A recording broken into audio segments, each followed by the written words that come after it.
The scene was set. A cold, dim-lit federal holding cell, its air thick with tension. 6 men sit, shoulders hunched, eyes darting between each other, as the weight of a murder-for-hire charge presses down on them, like a dead man's grip. Among them, Lil Durk, the one-time golden boy of the streets, now looking at life behind bars, facing the grim reality of a system that doesn't care about money or fame. His name? Mud. And this time, there's no money to talk his way out. The feds? They're relentless. Durk had dodged bullets before, literally and figuratively. The mall shooting, the Phoenix incident, that night in Atlanta when the shots rang out, a life nearly lost, and the snitch who turned the tables. They called it a case gone cold. The charges dropped like a bad habit. But did he learn? Nah. If anything, Durk kept rolling the dice, letting his homies slide through cracks they weren't supposed to slip through. And now, the feds are here, and they're not playing games.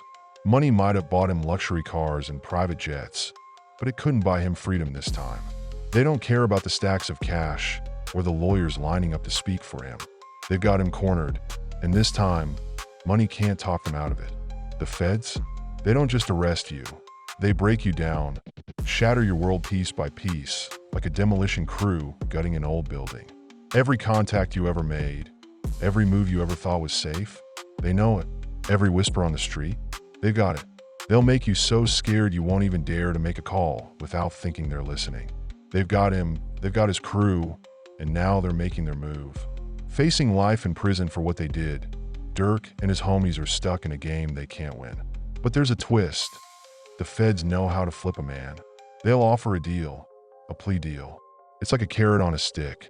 Maybe 50 years instead of life. If they sing, if they flip on each other. But they know how it goes. Somebody gets hurt and the stakes change. This isn't just a murder-for-hire case anymore. A man's life was almost lost. And for that, the price is steep. The past has a way of creeping up on you, even when you think you've buried it deep enough. And for Lil Durk, that past had a name, King Von. The streets may have tried to move on, the headlines may have shifted to other stories, but there's one thing the streets know, and it's that ghosts don't stay silent forever. Von Schädel? It's a haunting specter that's still trailing Durk like a cold wind that won't leave. Then the video dropped, a raw, uncut relic of the past. Von, in his element, live on camera, spitting fire, telling the world how he was scheming, how he and Durk had dreams of taking over, of snatching power, of carving their names into the streets forever. The kind of power that doesn't come from charts and awards, but from the respect you demand. The kind of respect that only comes when your name rings through the block like a death knell. In that live, Von doesn't mince words. He talks about robbing, about running up on people, about building empires on fear and blood. And Durk?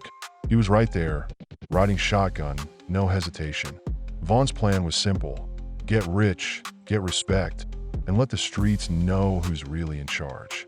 But there was a crack in that dream, a flaw that neither Von nor Durk could see through the haze of their ambitions. They were both players in a deadly game. Fun? He didn't give a damn about fame. He didn't want gold chains or platinum plaques. What he wanted was the streets' blood, the respect that comes with a body count. The streets would whisper his name, and they wouldn't just fear it, they'd bow to it. But Durk? Durk needed the respect too, but more than that, he needed Von. He needed Von's reputation, his raw edge, his unpredictability. Von was a force, a living legend in the making. And Durk? He was still building his empire. But for Durk, Von was the key to sealing his name in that empire, to making sure no one could ever question his position. They needed each other like soldiers in the same war. But what neither of them understood, that war wasn't just against the ops. It wasn't just about who controlled the streets. It was about a battle against fate itself. Every choice they made, every robbery, every murder, every betrayal. They were digging their graves deeper and deeper without even knowing it. And the worst part? They thought they could get away with it. They thought the streets would protect them. But that was the trap. As Von spoke on live, you could hear the hunger in his voice, the raw ambition that had no brakes, no limits. The streets had a price, and Von was ready to pay it. But Durk, in the background, knew that when Von spoke, people listened. And when Von moved, people followed. And for Durk, That was the power he craved. But the deeper they went, the tighter the noose became. They weren't just on a mission to take over. They were on a path that would lead them straight into the arms of their own destruction. What Vaughn didn't see, what Durk couldn't see, was that they were walking on a razor's edge. Each robbery, each scheme, each act of violence was more than just a way to make money. It was a countdown, a time bomb ticking louder and louder, with every tick bringing them closer to the inevitable crash. The money, the fame, the glory, it was all a smokescreen. Beneath it, the law was closing in. And the feds? They weren't about to let these two rise without making sure they fell harder than anyone before them. And then came the silence, the sudden, eerie absence of Vaughn. But his words, they didn't die with him. No, they lingered like a curse, echoing in Durk's ears, haunting him at every turn. Every time Durk made a move, it felt like Vaughn was right behind him, pushing him forward, urging him to take that last step, to cross the line into the abyss. Durk couldn't escape it. Vaughn's shadow wasn't just in the streets, it was in his head. Every decision was haunted by that ghost. The question became, could Durk outrun it?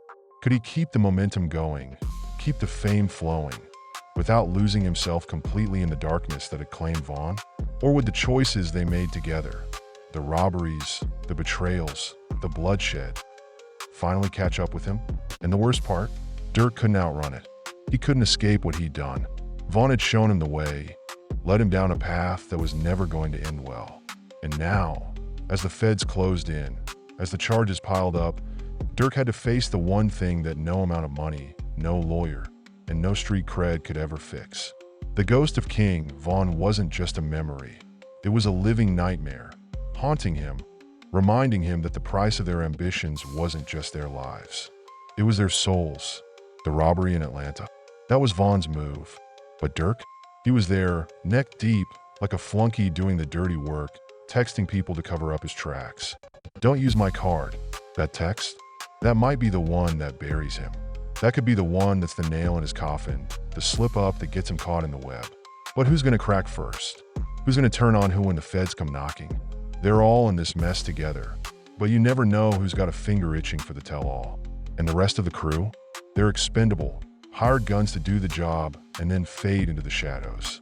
But what happens when the lights go on and the truth starts spilling out? Durk might have thought he had it all figured out, that the streets were his to run, that the fame and the fortune were the answers. But the feds? They've got a way of making you realize, ain't no amount of money or loyalty that can save you when you're facing life behind bars. And that plane ride with Vaughn? The one where the killers went on the hit, but didn't even fire a shot? That was the strangest thing. The whole setup fell off. Why go on a hit and not do anything? It's almost like they were all pawns in a bigger game, a game they didn't even understand until it was too late. The feds are good at making people turn on each other, make you wonder who's still loyal when the walls start closing in. This ain't over yet. It's just beginning. And that's a wrap for today's video. We hope you enjoyed the deep dive and the insight we brought to the table. Before you go, do us a favor and hit that subscribe button so you don't miss any of our upcoming content. Ring the notification bell while you're at it. That way, you'll always be the first to know when we drop something new. Oh, and if you found value in this video, smash that like button. It's totally free, but it helps us out way more than you might think. Every like, comment, and share helps keep this channel growing so we can bring you even more great videos. Thanks for tuning in, and we can't wait to see you in the next one. Stay safe, stay tuned, and keep it locked right here.